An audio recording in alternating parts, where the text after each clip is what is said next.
ഇന്നിപ്പം മദ്രസ മാത്രമേ ഉള്ളൂ, സ്കൂളില്ല കേട്ടോ. നമ്മൾ പൊങ്കൽ കാരണം നമ്മുടെ പാലക്കാട് ജില്ലയ്ക്കൊക്കെ അവധി കൊടുത്തിട്ടുണ്ടല്ലോ. അപ്പോൾ ഇന്ന് ചെറുതായിട്ടൊരു മടിയും കാര്യങ്ങളൊക്കെ രാവിലെ തന്നെ സ്റ്റാർട്ട് ചെയ്തിട്ടുണ്ട് കേട്ടോ.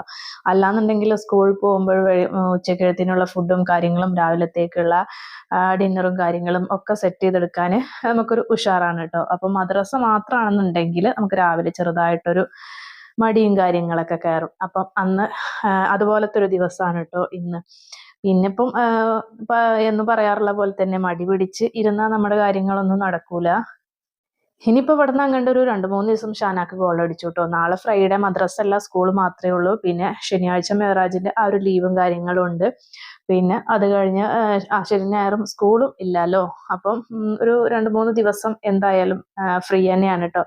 അപ്പൊ നമുക്ക് ഫ്രീ ആയി ഇരിക്കാന്ന് പറയാനൊന്നുമില്ല, പണികളൊക്കെ ഇഷ്ടം പോലെ ഉണ്ട്. അപ്പൊ മിന്നു ഇതുപോലെ ഇടയ്ക്ക് പാമ്പേഴ്സ് ഇട്ടിട്ടില്ലെങ്കിൽ ഇടയ്ക്ക് ഇതുപോലെ പണി പറ്റിക്കാറുണ്ട് കേട്ടോ. അപ്പൊ മൂത്രം ഒഴിച്ചിട്ട് തുടക്കാനുള്ള ആ ഒരു തുണിയും കാര്യങ്ങളൊക്കെ വേഗം ഒന്ന് ഊരി പിഴിഞ്ഞിട്ട് കേട്ടോ. പിന്നെ കുറേ ദിവസമായി നമ്മുടെ പാമ്പേഴ്സ് ഒക്കെ ഇങ്ങനെ പെൻഡിങ്ങിൽ ഇരിക്കുകയാണ്. അപ്പം ഇപ്പൊ അവൾക്ക് ശരിക്കും പാമ്പേഴ്സിന്റെ ആവശ്യമില്ല കേട്ടോ. നൈറ്റ് ഇട്ട് കൊടുത്താൽ അതിലൊഴിക്കാറില്ല. പകലാണെങ്കിൽ നമ്മൾ ഇടയ്ക്കിടയ്ക്കൊരു അരമണിക്കൂർ കൂടുമ്പോൾ കൊണ്ടുപോയിട്ട് ഒഴിപ്പിക്കാറാണ് കേട്ടോ. ആ ഒരു ടൈം ഒന്ന് തെറ്റിന്ന് കണ്ടാൽ ഇടയ്ക്ക് പണി പാളും, അത്രേ ഉള്ളൂ. എന്ന് വെച്ചാൽ ബെഡിലോ സെറ്റിയിലോ അങ്ങനെയൊന്നും ഒഴിക്കില്ല കേട്ടോ. അപ്പോൾ കുറച്ചധികം തന്നെ പാമ്പേഴ്സും കാര്യങ്ങളൊക്കെ ഉണ്ടായിരുന്നു. അപ്പോൾ അതൊക്കെ ഒന്ന് കീറി ഉണക്കാനൊക്കെ ഇട്ട് ജെല്ലൊക്കെ സെപ്പറേറ്റ് ചെയ്തിട്ട്, അപ്പം എൻ്റെ പിന്നാലെ മിന്നൂസും ഉണ്ട് കേട്ടോ. വേഗം മിന്നൂസിനൊക്കെ ഉള്ളിൽ കയറ്റിയിട്ടതാ. കുറച്ച് ഡ്രസ്സും കാര്യങ്ങളൊക്കെ ഉണ്ട് നമുക്ക് മടക്കി വെക്കാനായിട്ട്. ഇപ്പം പിന്നെ വലിയ മടിയും കാര്യങ്ങളൊന്നും ഇല്ല. ഇനി എപ്പോഴാണ് മാറുമെന്ന് പറയാൻ പറ്റില്ല കേട്ടോ. അപ്പോൾ അതാ പാമ്പേഴ്സും കാര്യങ്ങളൊക്കെ അവിടെ ഇങ്ങനെ ഉണക്കാനായിട്ട് ഇട്ടുണ്ട്. 2 ദിവസം അങ്ങനെ ഇടും കേട്ടോ. പിന്നെ നമ്മൾ കവറിലാക്കിയിട്ട് പഞ്ചായത്തിൻ്റെ അവർ വരുമ്പോൾ നമ്മൾ കൊടുത്തയക്കാറാണ്. അത് പ്ലാസ്റ്റിക് ആണല്ലോ. പിന്നെ അതാ എന്നത്തെയും പോലെ തലേ ദിവസം കഴുകിയൊക്കെ വെച്ചിട്ടുള്ള പാത്രങ്ങളൊക്കെ കൗണ്ടർ ടോപ്പിലുണ്ടായിരുന്നു, അതൊക്കെ ഒന്ന് എടുത്തു വെച്ചു. പിന്നെ ഷാന മദ്രസയിൽ പോയിട്ട് വന്നിട്ടുള്ള വിശേഷങ്ങൾ പറയാൻ കേട്ടോ. ഇന്നാണെങ്കിൽ ഉസ്താദും ഉണ്ടായിരുന്നില്ല, റോഡ് പണി കാരണം നടന്നു പോയത് മെച്ചം.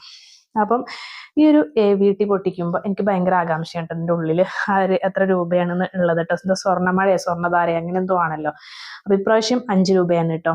അപ്പം ഇതിൻ്റെ മേലെ ഞാനിതാ ചിക്കൻ മസാലയുടെ ബോക്സ് ആയിരുന്നു കഴുകിയതിന് ശേഷം പിന്നെ ഇപ്പോൾ ചായപ്പൊടി ഇട്ട് വെച്ചേക്കാണ്. അപ്പോൾ ആ ഒരു സ്റ്റിക്കറൊക്കെ എടുത്ത് മാറ്റിയിട്ടുണ്ട് കേട്ടോ. കണ്ടോ, ഈ 3 പഴയതാണ് കേട്ടോ. ഇത് വേറൊരു ഡിസൈനും ഇത് വേറൊരു ഡിസൈനും. എന്താ അറിയില്ല, നമുക്ക് കടയിൽ കൊടുത്താൽ ക്യാഷ് കിട്ടുമോ ഇല്ല എന്ന് എന്തായാലും നോക്കാം. പിന്നെ അതൊക്കെ കഴിഞ്ഞിട്ട് ഇതാ വേഗം ഡ്രസ്സും കാര്യങ്ങളൊക്കെ മടക്കി വെച്ചു കേട്ടോ. അപ്പോൾ ഫുൾ ഡ്രസ്സ് ഇപ്പോൾ അതുപോലെ റോൾ ചെയ്ത് വെക്കണ കാരണം നല്ല സുഖമാണ് കേട്ടോ.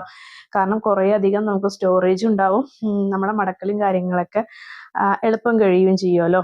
അപ്പം ഇതുപോലെ വേഗം തന്നെ ഡ്രസ്സ് കാര്യങ്ങളൊക്കെ മടക്കി വെച്ചു. അപ്പോൾ ഇന്നത്തെ വീഡിയോ ഇത്രയുള്ളൂ. നെക്സ്റ്റ് വീഡിയോയുമായിട്ട് കാണുന്നത് വരേക്കും ബൈ.